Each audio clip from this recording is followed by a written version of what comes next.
Hello students, welcome back. आज की इस क्लास में लोग अपने सैम्पल पेपर के सेक्शन बी को कंप्लीट करने वाले हैं। जैसा कि हमने प्रीवियस क्लास में हमने सैम्पल पेपर के सेक्शन ए को बहुत ही अच्छे से हमने इन डिटेल क्या किया था, कवर किया था। ठीक है, जिसमें 20 क्वेश्चंस कंप्लीट आपके हैं एंड हर एक क्वेश्चन क्या करता है, आपका 1 मार्क्स कैरी करता है। आज देखो हम लोग बात करेंगे ना सेक्शन बी में। अब देखो सेक्शन बी की जब आप ना बात करोगे तो सेक्शन बी के अंदर ना आपके टोटल 4 क्वेश्चंस होंगे। ठीक है ना, सेक्शन बी में जो टोटल नंबर ऑफ क्वेश्चंस होंगे वो आपके 4 क्वेश्चंस होंगे एंड हर एक क्वेश्चन क्या करेगा आपका, तो ईच क्वेश्चन आपके 2 मार्क्स क्या करेंगे, कैरी करेंगे। ठीक है ना, चलो स्टार्ट करते हैं। देखो पहला जो क्वेश्चन आपका है सेक्शन बी का, जो कि टोटल क्वेश्चन आपका है 21 नंबर। तो क्वेश्चन नंबर 21 बोला जा रहा है आपका, agriculture and industry are not exclusive of each other, they move hand in hand, justify your answer with examples.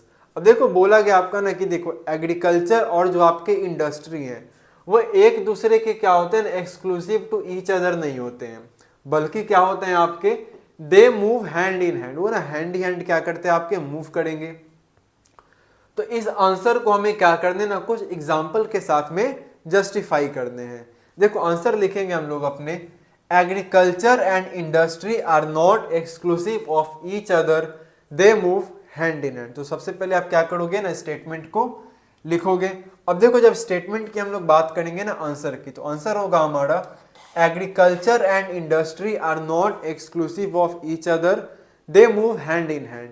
For instance, the agro industries in India have given a major boost to agriculture by raising its productivity। देखो सबसे पहले क्या बोला गया, तो example में अगर हम लोग देखते हैं तो जो एग्रो इंडस्ट्रीज आपके हैं, तो इंडिया के अंदर जो एग्रो इंडस्ट्रीज हैं उन्होंने क्या किया है, एक मेजर बूस्ट दिया है एग्रीकल्चर को। कैसे, तो रेजिंग, उनके प्रोडक्टिविटी को रेस करके।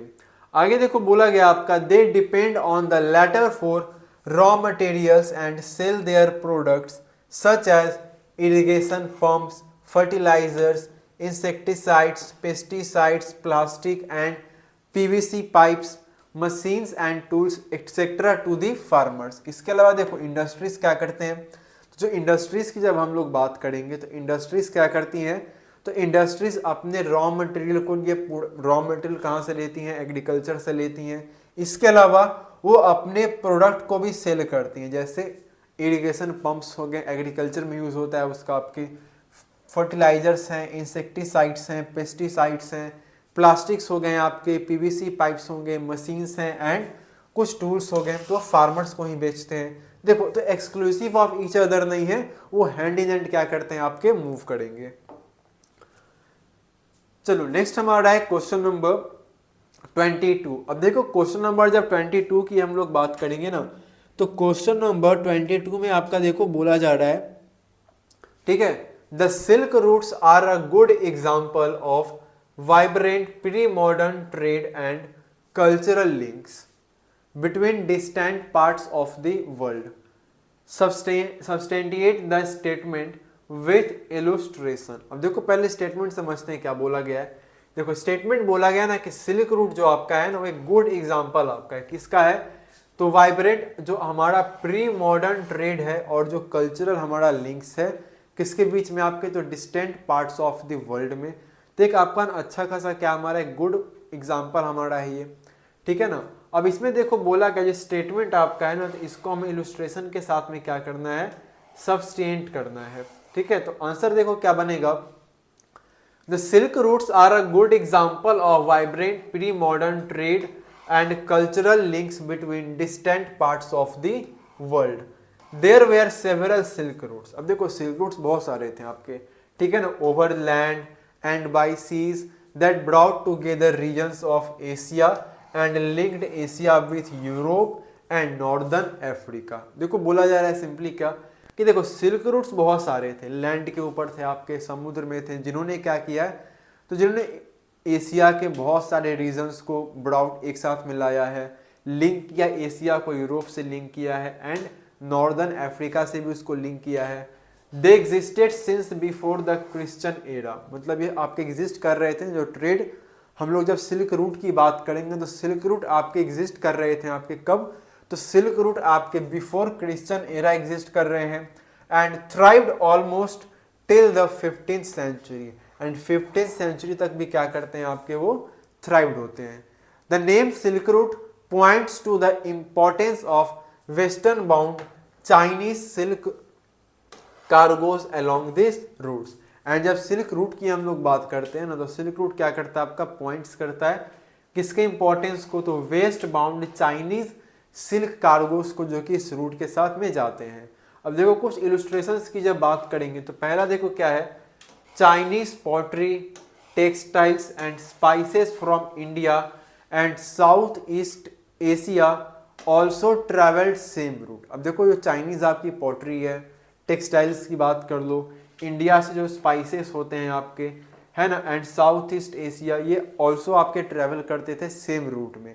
एंड इसके रिटर्न में क्या होता है, in return precious metals gold and silver flowed from Europe to Asia. And इसके बदले में ना यूरोप से एशिया में क्या आता था आपके, तो प्रीसियस मेटल्स गोल्ड सिल्वर्स आते थे।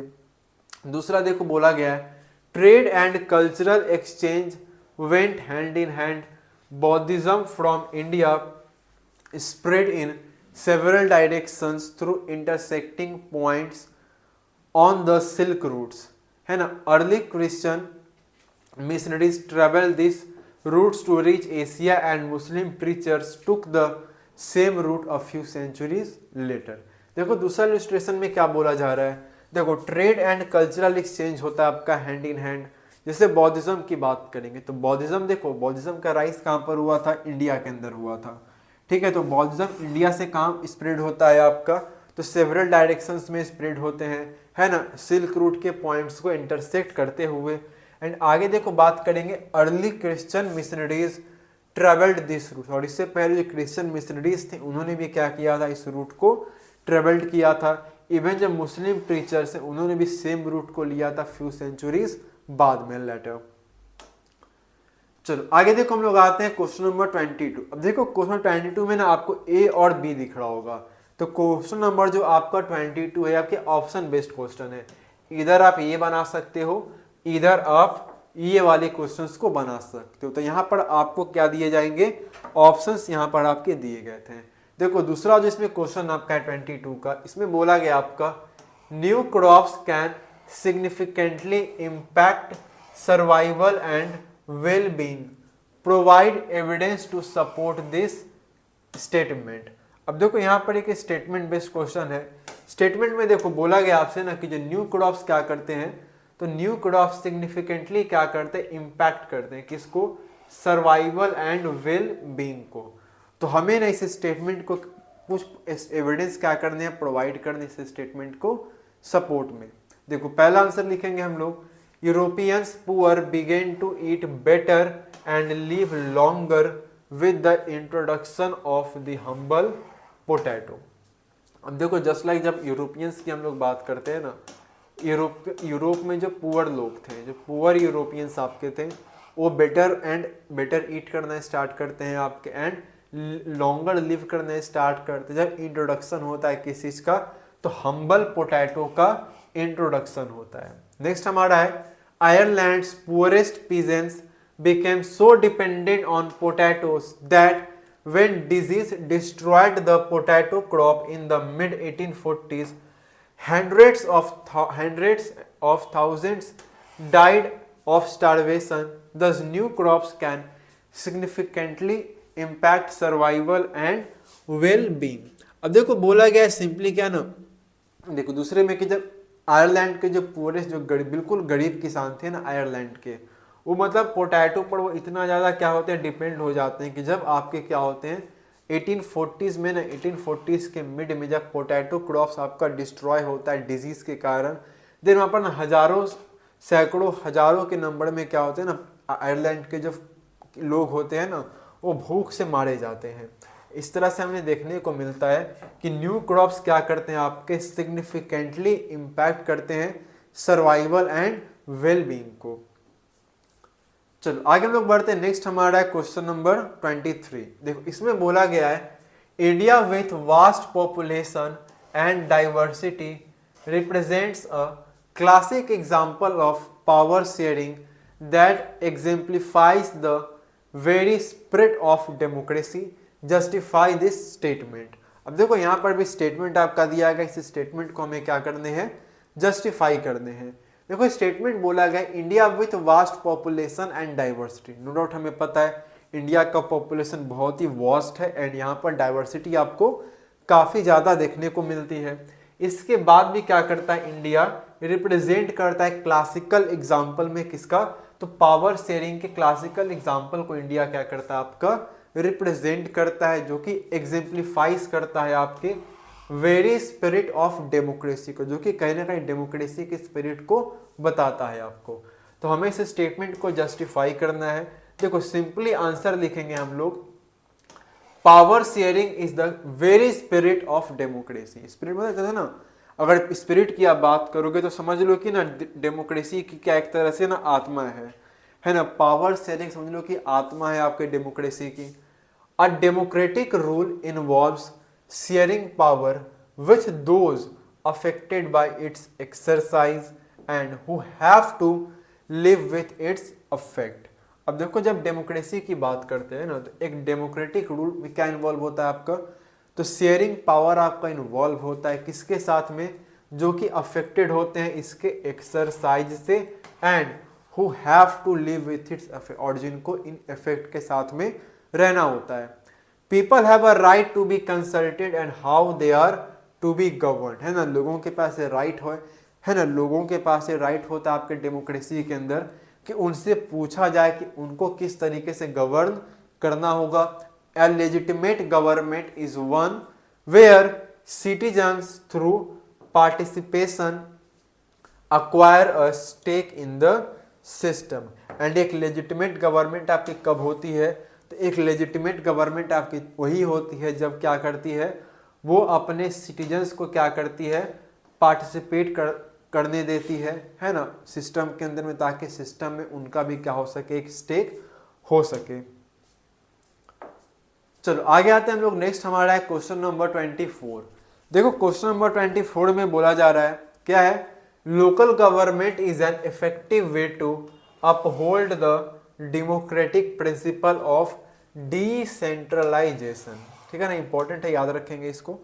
देखो पॉइंट बोला जा रहा है कि आपसे कि जो लोकल गवर्नमेंट आपकी है वो एक इफेक्टिव वे आपकी है किसमें, तो डेमोक्रेटिक प्रिंसिपल ऑफ डिसेंट्रलाइजेशन को अपहोल्ड करने में, है ना।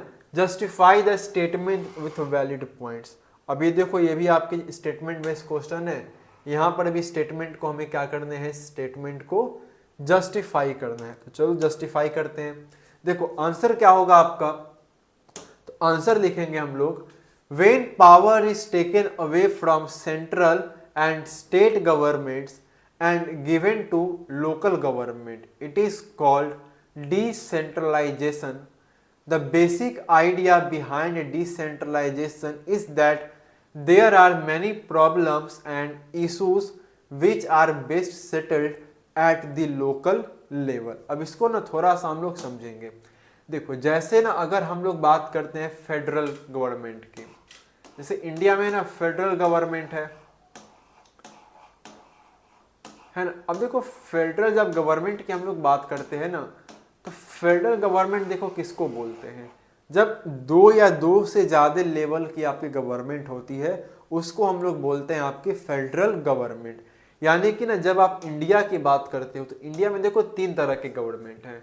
एक तो आपकी सेंट्रल गवर्नमेंट है ही पहले से, फिर इसके अलावा आपके ना स्टेट गवर्नमेंट है, ये दो लेवल हो गए, और जो तीसरी एक लेवल की गवर्नमेंट है वो आपकी है लोकल गवर्नमेंट।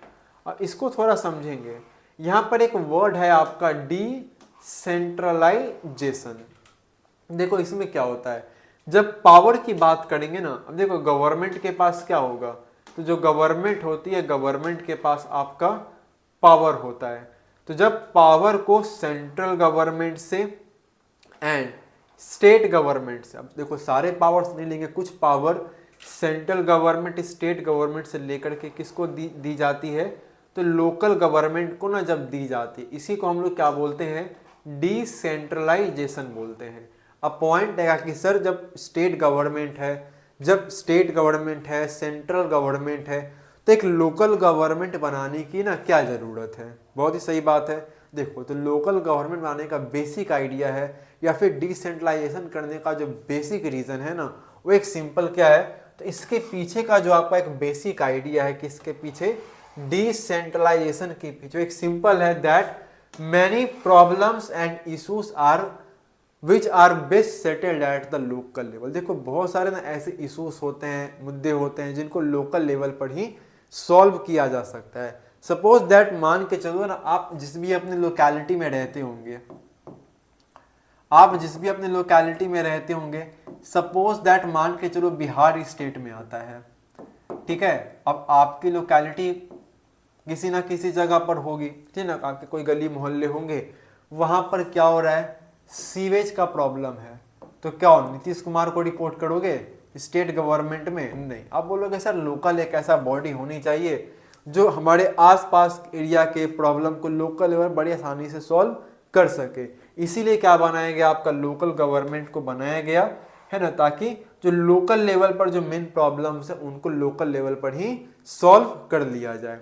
चलो आगे देखो, हम लोग बात करेंगे अब कुछ हम लोग ना वैलिड जब पॉइंट्स की बात करेंगे, देखो वैलिड पॉइंट्स क्या क्या निकल के आएंगे आपके। देखो पहला है people have better knowledge of problems in their locality. ये बहुत ही वैलिड पॉइंट है।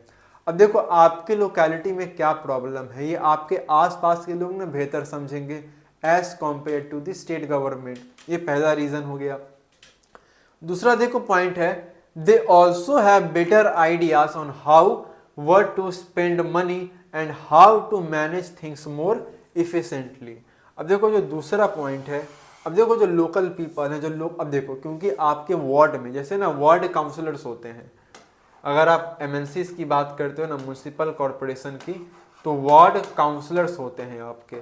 तो जो वार्ड काउंसलर्स होते हैं ना, आप उनको जानते भी, वो भी आपको जानते हैं, क्योंकि देखो वार्ड बहुत बड़ा होता नहीं है, तो उनको बहुत अच्छे से पता उन एरियाज के बारे में, वहाँ पर मेन क्या प्रॉब्लम है, जो प्रॉब्लम है उन प्रॉब्लम को किस तरीके से बेहतर डील किया जा सकता है, कितना पैसा खर्च लगेगा, किस तरह से उन चीज़ों को इफिशिएंटली क्या करेंगे, मैनेज करेंगे, उनको बहुत ही बेहतर तरीके से पता होता है। एंड देखो तीसरा जो वैलिड पॉइंट दिया गया है, beside at the local level it is possible for the people to directly participate in decision making. And क्योंकि जब लोकल लेवल पर हम लोग बात कर रहे हैं, तो जब लोकल लेवल की बात करेंगे ना, तो लोगों के लिए बिल्कुल पॉसिबल है कि वो डायरेक्टली क्या कर सकते हैं, आपके डिसीजन मेकिंग में पार्टिसिपेट कर सकते हैं, क्योंकि लोकल एरिया उनका जाना पहचाना एरिया होता है, वो अपने एरिया को ना मतलब वार्ड काउंसलर्स को भी जानते पहचानते हैं, तो बड़ी आसानी से डिसीजन मेकिंग में पार्टिसिपेट कर सकते हैं आपके लोकल लेवल पे। चलो आगे हम लोग बात करेंगे अपने सेक्शन सी की। अब देखो दो सेक्शन हमने कंप्लीट किया है, section A and section B. अब देखो जब सेक्शन सी हमारा आ रहा है, तो सेक्शन सी जो आपका होगा ना, इस सेक्शन सी के अंदर टोटल आपके 5 क्वेश्चंस होंगे, ठीक है ना। सेक्शन सी में जो टोटल नंबर ऑफ क्वेश्चंस होंगे वो आपके 5 क्वेश्चंस होंगे। एंड हर एक क्वेश्चन क्या करेगा, तो ईच क्वेश्चन आपके 3 मार्क्स को क्या करेंगे, कैरी करेंगे। चलो पहला हम लोग बात करते हैं क्वेश्चन नंबर 25 का। देखो क्वेश्चन नंबर 25 में बोला गया है by the 17th century as urban culture bloomed in China, the use of print diversified. Explain the statement by giving suitable examples. अब देखो यहाँ पर भी हमें स्टेटमेंट को ही क्या करना है, जस्टिफाई करना है। देखो स्टेटमेंट बोला गया आपका 17th सेंचुरी तक क्या होता है, आपका जो अर्बन कल्चर है वो चाइना में क्या करता है, आपका ब्लूम्ड करता है, ठीक है ना। 17th सेंचुरी तक आते आते क्या होगा, आपका चाइना के अंदर जो आपका अर्बन कल्चर है वो ब्लूम होता है आपका, और जो प्रिंट का यूज है वो पूरी तरीके से क्या होता है, आपका डाइवर्सिफाइड होता है। इस स्टेटमेंट को हमें एक्सप्लेन करना है कुछ सुटेबल एग्जाम्पल्स के साथ में। क्लियर है। चलो पहला देखो हम लोग बात करेंगे, सबसे पहले देखो सबसे पहले हम लोग बात करेंगे आंसर में, तो बोला गया आपका print was no longer used just by scholars officers, merchants used print in their everyday life as they collected trade information। देखो पहले तो सिर्फ प्रिंट यूज की जाती थी स्कॉलर ऑफिशियल्स के द्वारा, लेकिन आगे चल के क्या होता है ना कि प्रिंट जो है वो अब सिर्फ और सिर्फ इसको स्कॉलर या फिर आपके ऑफिसर्स क्या कर रहे हैं, यूज नहीं कर रहे हैं। अब जो मर्चेंट हमारे जो व्यापारी लोग होते थे है ना, मर्चेंट भी अब क्या कर रहे हैं, इसका एवरीडे लाइफ में यूज कर रहे होते हैं, क्योंकि जाहिर सी बात है ना, ट्रेड से जो रिलेटेड इंफॉर्मेशन होता है उनके पास आती है, तो उस इंफॉर्मेशन को कलेक्ट करने के लिए भी क्या करते हैं वो लोग, प्रिंट का यूज करते हैं। आगे देखो दूसरा पॉइंट बोला गया है, reading increasingly became a leisure activity, the new readership preferred fictional narratives, poetry, autobiographies, anthologies of literary masterpieces and romantic plays. अब देखो लीजर एक्टिविटी में फ्री टाइम में आप जो कुछ खाली बैठे रहते तो चलो लगता है ना कुछ कर लेते हैं, जैसे अब पहले का जो लीजर एक्टिविटी होता था उनका मीनिंग रीडिंग करते थे, मतलब अगर पहले के टाइम पर किसी पर्सन के पास खाली टाइम होता था तो नॉर्मली किताब वगैरह पढ़ाई करते थे। इसमें कहीं ना कहीं क्या होने लगा, एक न्यू रीडरशिप क्या हो गया आपका, प्रिफर्ड होने लगा, जिसके अंदर फिक्शनल नैरेटिव्स होता था आपका, पोइट्री होती थी आपकी, autobiographies, anthologist of literary masterpiece होते थे आपके, एंड रोमांटिक प्लेस हुआ करते थे। Rich women began to read and many women began publishing their poetry and plays. अब देखो जब रिच वुमेन की बात कर रहे हैं तो जो ना बहुत सारी जो रिच वुमेन थी उन्होंने धीरे धीरे क्या किया, रीड करना स्टार्ट किया, एंड बहुत सारे वुमेन ने क्या किया है तो अपनी पोइट्री को पब्लिश किया, उन्होंने अपने प्लेस को पब्लिश करना भी स्टार्ट किया।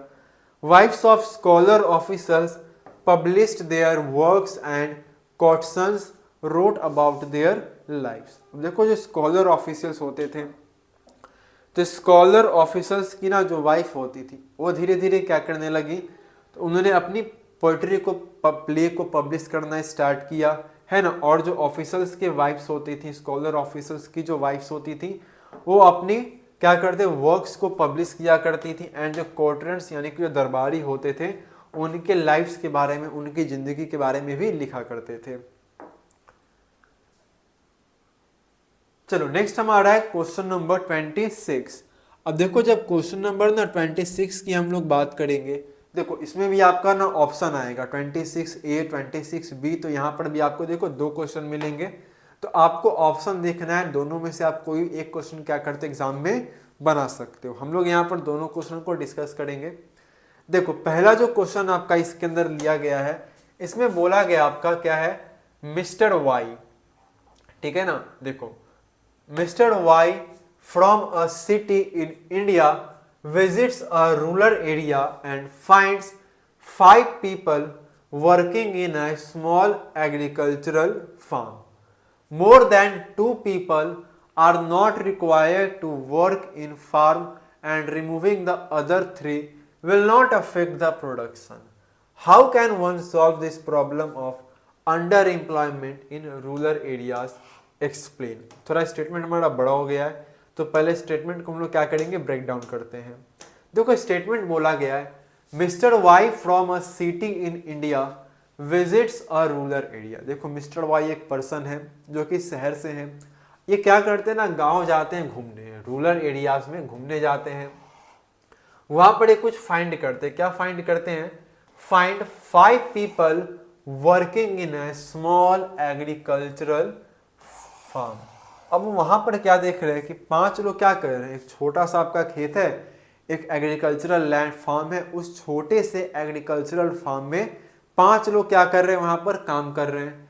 मोर than 2 people are not required to work in the farm. अब उन्होंने देखा ना, सपोज दैट मान लो कि ये फार्म है, अब मिस्टर वाई आए हैं, देख रहे हैं कि 5 लोग यहाँ पर काम कर रहे हैं, अब इनको लगता है कि नहीं 2 लोग से ज्यादा काम करने की जरूरत यहाँ पर नहीं है। आगे बोल रहे हैं and removing the 3 other will not affect the production. अब क्योंकि देखो 2 से ज्यादा लोगों की जरूरत नहीं है, काम 5 लोग कर रहे हैं, ये बोल रहे हैं कि अगर 3 लोग को ना हटा भी देते हैं तो प्रोडक्शन पे किसी तरह का कोई अफेक्ट नहीं आएगा। तो बोला गया है, तो अब ये प्रॉब्लम है, जाहिर सी बात है ये अंडर एम्प्लॉयमेंट की, या नॉर्मली मैं अगर आपको बताऊं तो जो हमने पढ़ा चैप्टर के अंदर एक डिसगाइज्ड अनएम्प्लॉयमेंट होती है। तो एक डिसगाइज्ड अनएम्प्लॉयमेंट है जिसको हिंदी के अंदर हम लोग छिपी हुई बेरोजगारी बोलते हैं। जो बेरोजगारी होती है, अनएम्प्लॉयमेंट होगा लेकिन आपको दिखेगा ठीक से नहीं, है ना। तो यहाँ पर इसको, इस प्रॉब्लम को, जो अंडर एम्प्लॉयमेंट आपका है रूरल एरियाज में, इस प्रॉब्लम को ना किस तरीके से सॉल्व किया जाए, खत्म किया जाए, ये आपसे पूछा गया है। चलो देखते हैं इसको कैसे हम लोग खत्म करेंगे। देखो आंसर आपका है, if more men are working than required is called as disguised unemployment. ये बहुत ही बेसिक सा पॉइंट आपका लिया गया है। देखो अगर जितने लोग काम करने के लिए रिक्वायर्ड हैं, अगर उससे ज़्यादा लोग काम कर रहे हैं, सपोज दैट किसी काम को करने के लिए 3 लोगों की रिक्वायरमेंट है, लेकिन उस काम को कर रहे हैं 6 लोग, या चलो 5 लोग ही बात करते हैं, ठीक है ना, 5 लोग भी छोड़ो, 4 लोग लेते हैं, ठीक है ना। काम 3 लोग कर पाएंगे लेकिन कर रहे हैं 4 लोग, तो रिक्वायर्ड नंबर ऑफ से जो ज़्यादा लोग काम कर रहे हैं उसको सिंपली हम लोग बोलते हैं कि वहाँ पर डिसगाइज्ड अनएम्प्लॉयमेंट है। In this case the other 3 who are not required should take up different jobs that would increase the total family income। अब देखो यहाँ पर बोला गया है कि यहाँ पर जो 3 लोग हैं, वो जिनको काम करने की रिक्वायर्ड नहीं भी है यहाँ पर, वो कि दूसरे काम को कर सकते हैं, दूसरे जॉब्स कर सकते हैं। इससे क्या होगा, तो उनकी जो टोटल फैमिली का इनकम है, उनके टोटल फैमिली का इनकम क्या होगा, इंक्रीज होगा। जैसे बोला गया for example, they can be employed in projects like building of dams, canals और रोड्स इन द विलेज, है ना। जैसे एग्जाम्पल देखो बोला गया है, इनको एम्प्लॉय किया जा सकता है आपके कहाँ पर, प्रोजेक्ट्स में। जैसे कि हम लोग बात करेंगे बिल्डिंग ऑफ डैम्स में, कैनल्स में, है ना, इवन रोड्स में, जो गांव में रोड्स वगैरह बनती है वहां पर भी। आगे देखो बोला गया है गवर्नमेंट कैन इन्वेस्ट। अच्छा ये काम प्रॉब्लम को और कैसे सॉल्व करेंगे, तो उन स्टेप्स के देखो बोला गया आपका। पहला क्या कर सकते हैं, government can invest some money in transportation and storage of crops और make better rural roads so that mini trucks reach every day, है ना। देखो पहला पॉइंट क्या बोला गया है कि गवर्नमेंट क्या कर सकती है, इन्वेस्ट कर सकती है कुछ मनी आपके ट्रांसपोर्टेशन में, है ना, क्रॉप्स के स्टोरेज में। इसके अलावा वो बेटर आपकी क्या कर सकती है, रूरल रोड्स को बना सकती है, या फिर जिसमें देखो मिनी ट्रक्स क्या कर सकते हैं, एवरीडे गांव में पहुंच पाए। दूसरा क्या हो सकता है आपका, promotion of industries like setting up a dal mill. जैसे छोटे मोटे जो इंडस्ट्रीज होते हैं उनका सरकार प्रमोशन कर सकती है, जैसे ना दाल मिल हो गए आपके, कोल्ड स्टोरेज ओपनिंग करना हो गया, जो कि फार्मर को अपॉर्चुनिटी देगा कि वो अपने प्रोडक्ट्स को, अपने प्रोडक्शन को, जैसे कि पोटैटोज होंगे आपके, अनियंस होंगे, उनको सेल कर सके जब उनको ना एक बेहतर प्राइस मिले। अब देखो क्योंकि अपने ना क्रॉप्स को वो कोल्ड स्टोरेज में रखेंगे तो उनके क्रॉप्स खराब भी नहीं होंगे। तीसरा देखो बोला गया है, in villages near forest areas they can start honey collection centres where farmers can come and sell wild honey. अब देखो कुछ ना ऐसे विलेजेस की बात की जाए, मतलब कुछ ऐसे विलेजेस जो कि कहाँ पर होंगे, आपके फॉरेस्ट एरियाज में, यानी कि ऐसे विलेजेस जो कि आपके फॉरेस्ट एरियाज के पास होते हैं, वहाँ पर लोग क्या कर सकते हैं, हनी कलेक्शन सेंटर्स बना सकते हैं, स्टार्ट कर सकते हैं, जहाँ पर फार्मर्स क्या करेंगे, आएंगे, हनी कलेक्ट वगैरह करेंगे एंड उसको वाइल्ड हनी को मार्केट में सेल करेंगे। It is also possible to set up industries that process vegetables and agricultural produce like potato, sweet potato, rice, wheat, tomato, fruits which can be sold in outside markets and thus generate employment। देखो आगे एक और point क्या बोला गया, ये भी possible हमारे लिए है कि क्या कर सके, इंडस्ट्रीज को सेटअप किया जा सके जो कि वेजिटेबल्स को प्रोसेस कर सके आपका। इसके अलावा एग्रीकल्चरल प्रोड्यूस को प्रोसेस करेंगे, जैसे पोटैटोज हो गए आपके, स्वीट पोटैटो हैं, राइस हैं, वीट हैं, है ना। इसके अलावा टोमेटो हो जाएंगे आपके, फ्रूट जिनको ना आउटसाइड मार्केट में सेल किया जा सकता है। एंड जब इसको देखो आउटसाइड मार्केट में आप सेल करोगे, इससे क्या होगा, तो इससे जो एम्प्लॉयमेंट कहीं ना कहीं क्या होगा आपका काफ़ी हद तक जनरेट होगा। चलो आगे हम लोग आते हैं। तो देखो इसी का जो ऑप्शन में क्वेश्चन आपको मिलेगा वो देखो क्वेश्चन बोला गया क्या है, देखो Sunil and Raman did their graduation from the same college. Sunil got employed in an unorganized sector and was not satisfied, whereas Raman got employed in an organized sector and was happy and satisfied. Identify 3 reasons for Sunil's dissatisfaction as compared to Raman. अब देखो statement घुमा के question पूछा है, लेकिन question में आपको normally अगर आपने पढ़ा होगा ना, सेक्टर 2 होते हैं आपके, ऑर्गेनाइज्ड एंड अनऑर्गेनाइज्ड सेक्टर। तो उसमें जो डिफ्रेंशिएट पॉइंट्स हमने पढ़ा था, आपने पढ़ा होगा जो आपने ना, वहां से आप इसको बड़ी आसानी से रिलेट कर पाओगे। ठीक है, अब देखो 2 बच्चों की, 2 लड़कों की कहानी है, एक सुनील है, दूसरा आपका रमन है। ये दोनों क्या करता है, तो सुनील एंड रमन ये दोनों ही क्या करते हैं, अपने सेम कॉलेज से ग्रेजुएशन कंप्लीट करते हैं, है ना। ये दोनों ही नहीं क्या किया है, सेम कॉलेज से अपने ग्रेजुएशन को कंप्लीट किया है। सुनील को क्या मिला है, तो सुनील को एम्प्लॉयड मिला है कहां पर, एक अनऑर्गेनाइज्ड सेक्टर में। इंपॉर्टेंट है यहां पर याद रखोगे, सुनील को काम कहां पर मिला है आपका, अनऑर्गेनाइज्ड सेक्टर में, एंड जिस कारण से क्या है वो सेटिस्फाइड नहीं है। वही बात करेंगे रमन को, तो रमन को एम्प्लॉयड मिला है आपके एक ऑर्गेनाइज्ड सेक्टर में, एंड वो अपने काफी हैप्पी भी है और सेटिस्फाइड भी है। तो आपको 3 रीजंस बताने हैं कि सुनील हमारा क्या है, वो डिससेटिस्फाइड है ना। अगर उसको सुनील का कंपैरिजन किया जाए रमन से, तो सुनील क्या है आपका, वो डिससेटिस्फैक्शन है अपने काम को लेकर के। उसके पीछे का रीजन क्या है, तो उन रीजन को हम लोग क्या करेंगे यहां पर समझेंगे। देखो पहला पॉइंट क्या बोला गया आपका, Raman was happy because in the organised sector they enjoy security of employment. They are expected to work only a fixed number of hours. If they work more, they have to be paid overtime by the employer. अब देखो पहले यहां तक समझते हैं। देखो जो पहला आपका पॉइंट है ना, तो पहले पॉइंट में आपका बोला गया है क्या है, जो फर्स्ट आपका पॉइंट है, इसमें देखो बोला जा रहा है कि अगर देखो रमन क्या है, काफी हैप्पी है। क्यों रमन हैप्पी है, क्योंकि देखो ऑर्गेनाइज सेक्टर में उसको बहुत सारी क्या मिलती है, फैसिलिटी मिलती है। पहला तो क्या है, उसको अपने एम्प्लॉयमेंट का एक सिक्योरिटी है, मतलब उसको काम से हटाया नहीं जा सकता, ठीक है ना। दूसरा है वो एक फिक्स्ड नंबर ऑफ आवर्स ही क्या करता है, काम करता है। इसके अलावा अगर मान के चलो फिक्स्ड नंबर ऑफ आवर्स वो काम करता है, अगर वो टाइम उससे ऊपर चला गया तो वहां पर उसको क्या मिलेगा, ओवर टाइम मिलेगा काम करने का। They also get several other benefits from their employers as they get paid leave, payment during holidays, provident fund, gratuity. They are supposed to get medical benefits, and under the laws the factory manager must ensure facilities like drinking water and a safe working environment. When they retire, these workers get pensions as well. अब देखो आगे कुछ points में क्या बोला गया है, तो जब आगे हम लोग ना कुछ पॉइंट्स के बारे में बात करेंगे, देखो इसमें बोला गया है क्या है, देखो इसके अलावा ना इनको और बहुत सारे जहाँ पर जो एम्प्लॉयर होते हैं तो एम्प्लॉयर से इनको और बहुत सारे बेनिफिट्स मिलते, जैसे पेड लीव इनको मिलता है, छुट्टी भी कर लेंगे तो इनको छुट्टी का भी पैसा मिलता है।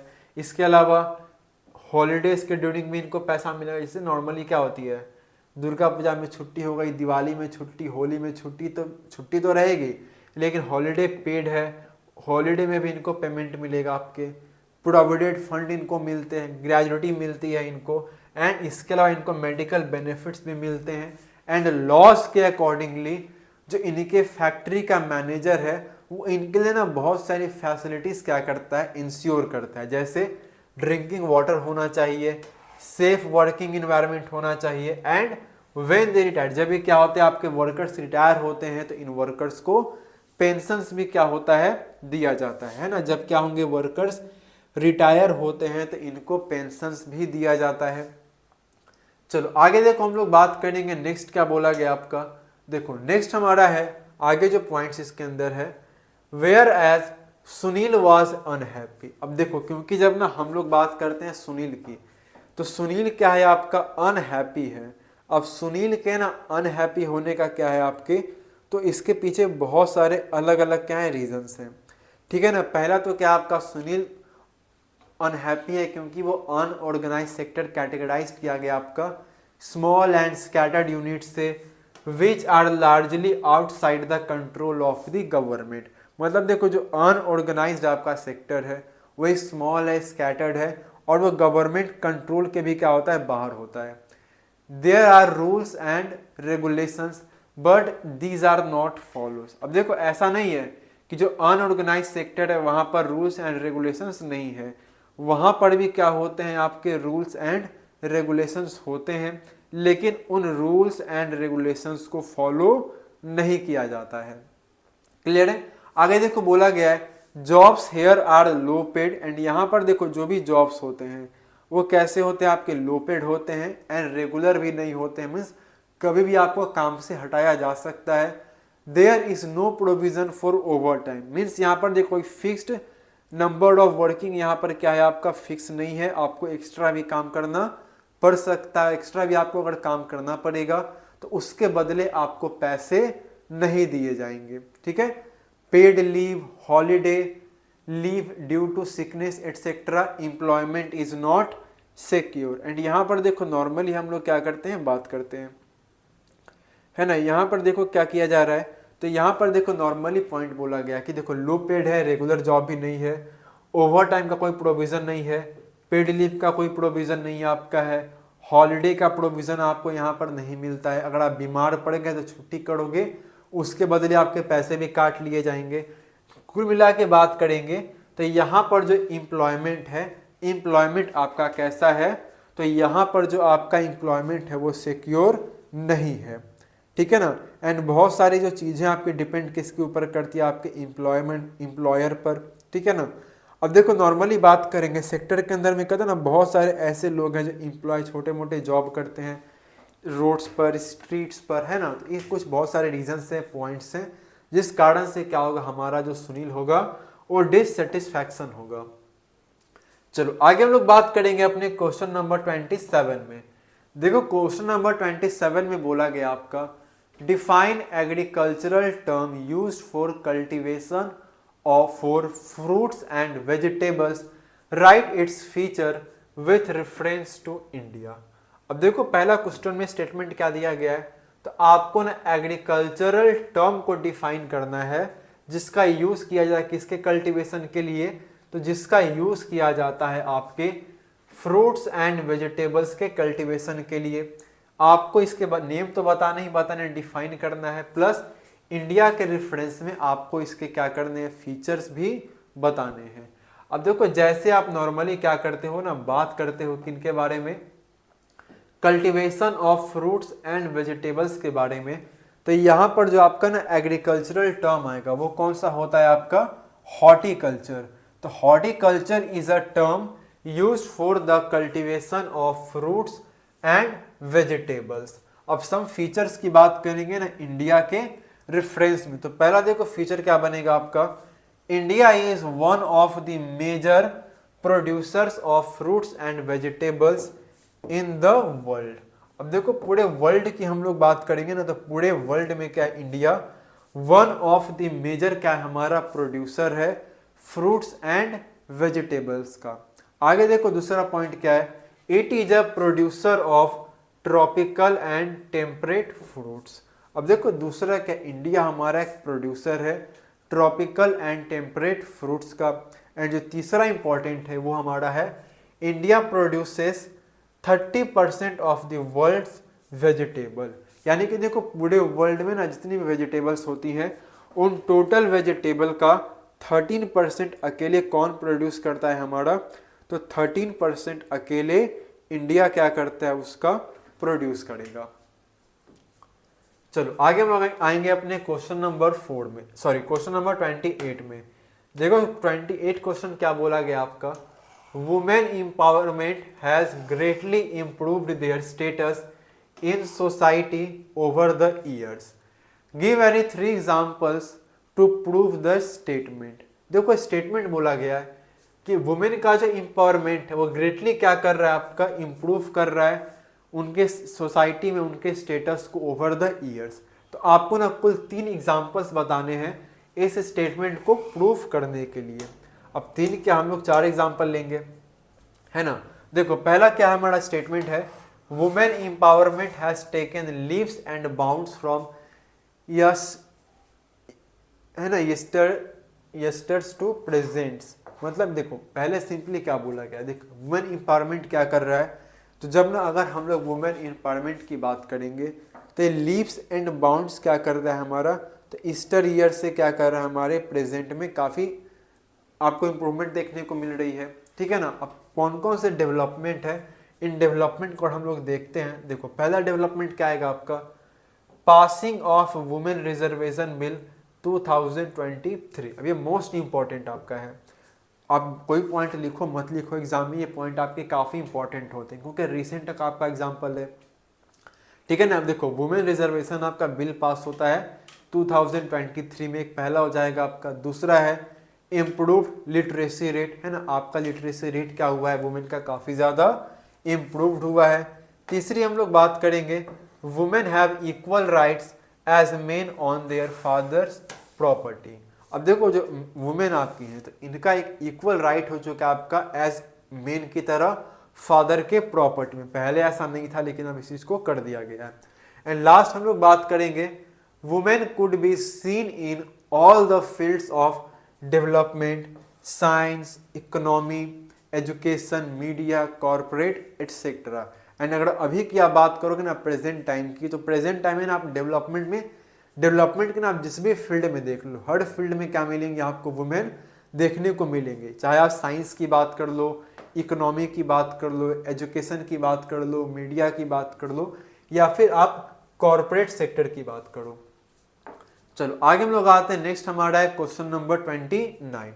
अब देखो क्वेश्चन नंबर 29 जो है इसमें देखो क्या बोला गया है, तो क्वेश्चन नंबर जो हमारा 29 है इसमें देखो स्टेटमेंट आपका लिया गया है, over the 40 years between 1973-74 and 2013-14। मतलब ओवर द 40 ईयर्स की बात करेंगे ना, जब आप बात करो तो 1973 से 1974 की और 2013 से 2014 के बीच में। यहाँ पर क्या हो रहा है आपका, while production in all the 3 sectors has increased, यानी कि नॉर्मली बोला गया आपका इस टाइम पीरियड के अंदर में आपके जितने भी तीनों सेक्टर्स हैं, चाहे आपकी वो प्राइमरी हो, सेकेंडरी हो या फिर आपकी वो टर्सरी हो, सभी सेक्टर्स के अंदर में क्या हुआ है हमारा, it has increased most in the tertiary sector.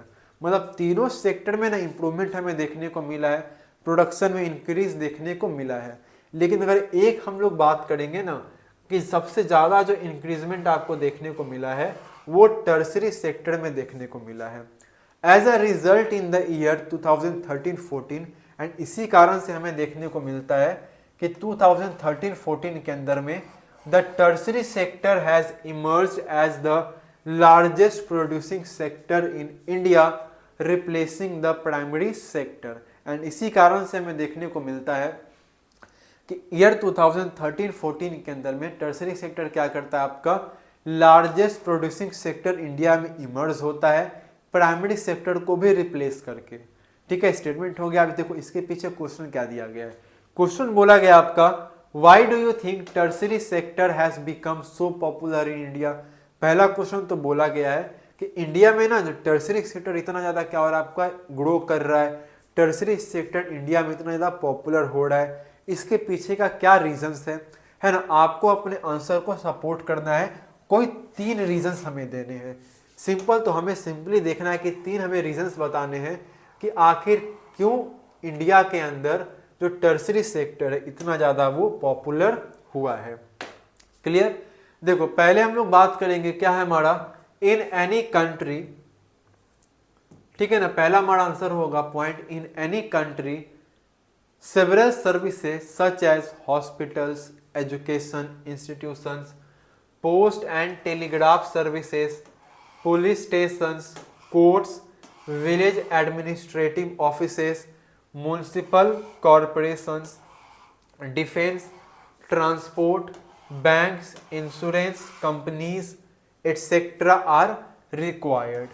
This can be considered as basic services in a developing countries.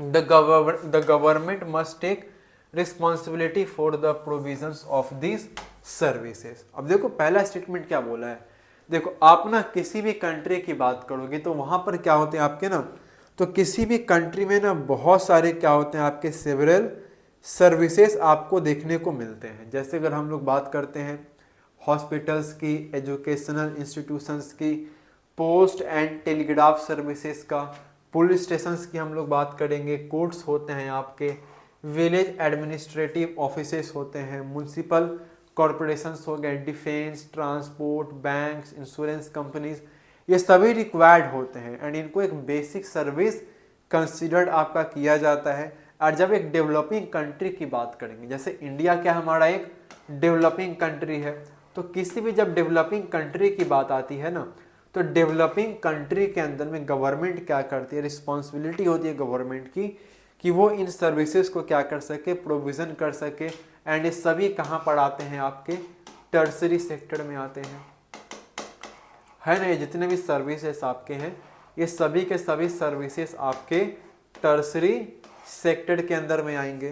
दूसरा देखो बोला गया आपका, the development of agriculture and industry leads to the development of service such as transport, trade, storage and the like as we have already seen. अब देखो जैसे ना development होगा आपका, एग्रीकल्चर का डेवलपमेंट होगा, आपके इंडस्ट्री का डेवलपमेंट होगा, तो इससे कहीं ना कहीं आपके सर्विसेज डेवलपमेंट होंगे, जैसे आपके ट्रांसपोर्टेशन हो गया, ट्रेड, स्टोरेज एटसेट्रा। एंड जब ट्रांसपोर्ट, ट्रेड, स्टोरेज की बात करते हैं, वेयर हाउस की बात करेंगे, तो ये भी आपके टर्सरी सेक्टर के अंदर में आते हैं। Greater the development of the primary and secondary sector, more would be the demand for such services. And यहीं पर देखो सिंपली बोला गया कि हम लोग क्या करते हैं ना, जितना ज़्यादा क्या करेंगे डेवलपमेंट होगा आपके प्राइमरी एंड सेकेंडरी सेक्टर का, उतना ज़्यादा क्या होगा आपकी इन सर्विसेज का डिमांड बढ़ेगा एंड उतने ज़्यादा क्या होंगे आपके ये सारे सर्विसेज आपके क्या होंगे, ग्रो करेंगे। अब देखो आगे हम लोग बात करते हैं एज इनकम लेवल राइजेस। अब देखो जैसे ही क्या होगा आपका ना इनकम लेवल आपका बढ़ेगा, तो कुछ सर्टेन सेक्शंस आपके पीपल के जो कि डिमांड करेंगे स्टार्ट सब, जैसे ईटिंग आउट करना, टूरिज्म होगा आपका, है ना। इसके अलावा टूरिज्म के बारे में बात करेंगे, शॉपिंग होंगे आपके, प्राइवेट हॉस्पिटल्स होंगे, प्राइवेट स्कूल्स होंगे, प्रोफेशनल ट्रेनिंग्स आपके होंगे, तो सभी चीज़ें क्या करेंगे आपके, ग्रो करेंगे। एंड ये सभी भी कहाँ पढ़ाएंगे आपके, तो ये सभी भी आपके आते हैं कहाँ पर, तो ये सभी भी आपके टर्सरी सेक्टर के अंदर में ही आते हैं। तो कुछ 3 इंपॉर्टेंट आपके पॉइंट्स हैं जो कि आप बहुत अच्छे से इन डिटेल लिख सकते हो। इसके अलावा और भी बहुत सारे आपके पॉइंट्स बन सकते हैं। क्लियर, चलो तो final section B and section C हमारा कंप्लीट हो चुका है। नेक्स्ट हमारा है सेक्शन नंबर डी। उससे पहले हम लोग क्या करते हैं ना, जो प्रीवियस क्लास हमारी हुई थी जिसके अंदर हमारा ना एक सेक्शन ए का जो ऑब्जेक्टिव क्वेश्चन था जो कि हमारा छूट गया था, उस क्वेश्चन को हम लोग पहले क्या करते हैं, सॉल्व करते हैं। ठीक है ना। क्वेश्चन नंबर 5 था हमारा, जो कि क्वेश्चन हमारा इनकम्प्लीट था।